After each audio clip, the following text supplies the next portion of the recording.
Les rassemblements du temps des fêtes approchent. Pour une 14e année, l'organisme Équilibre lance une campagne pour sensibiliser la population aux conséquences négatives des commentaires sur le poids et sur l'apparence physique. On s'entretient avec la psychothérapeute et ambassadrice Marie-Michel Ricard. Bonsoir, Madame Ricard. Bonsoir. Parlez-moi de l'objectif de votre campagne. Pourquoi on a besoin de ça encore en 2025?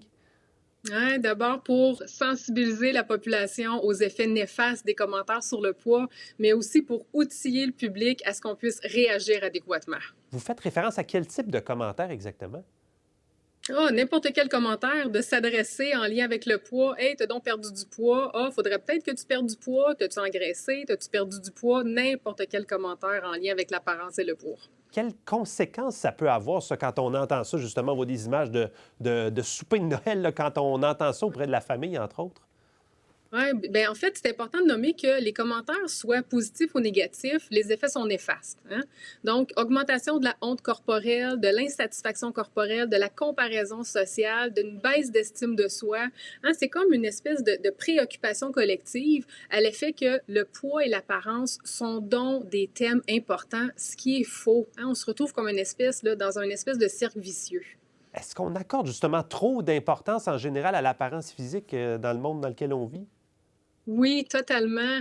Hein, ce qui fait que là, qu'on s'ennuie, qu'on a hâte de se voir, c'est pas le poids. Ce qui m'intéresse chez toi, c'est pas ton apparence, pas ton poids. Il y a tellement d'autres thèmes.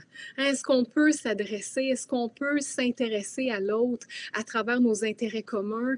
Qu'est-ce qui se passe dans ta vie? Parle-moi de toi, mais surtout, parle-moi pas de ton poids, puis pas du mien. Oui. Et comment on peut réagir justement si on reçoit ce type de commentaires-là auxquels ça ne nous tente pas nécessairement de répondre? Oui, oui, ben, d'une façon hyper directe, hein, ça me tente pas que tu me parles de mon poids, ça me tente pas qu'on parle de mon corps, ce qui peut être très direct, très confrontant, j'en conviens.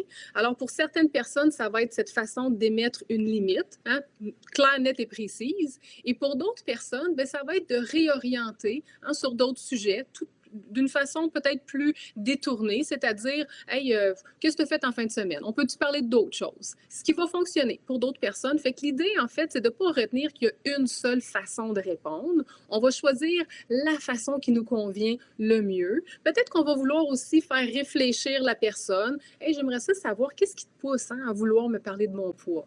Alors, il y a beaucoup de façons de réagir, mais on retient qu'il y a une façon de réagir. Oui. De façon générale, c'est quoi l'étendue des troubles alimentaires dans votre pratique? Voyez-vous une augmentation? Oui, les troubles alimentaires augmentent, surtout chez les jeunes, surtout depuis la pandémie aussi. Alors, c'est assez triste.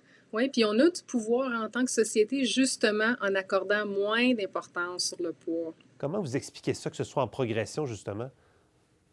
C'est une grosse question à laquelle il y a une réponse très, très, très grande. C'est multifactoriel, il faut se le répéter. La société a un rôle à jouer, les réseaux sociaux aussi, mais pas que. Alors, j'aimerais tout simplement rappeler que c'est multifactoriel. Alors, à garder en tête, alors qu'on prévoit se rassembler justement avec la famille et les amis dans les prochaines semaines. Marie-Michel Ricard, merci beaucoup de nous avoir parlé. Merci, merci beaucoup.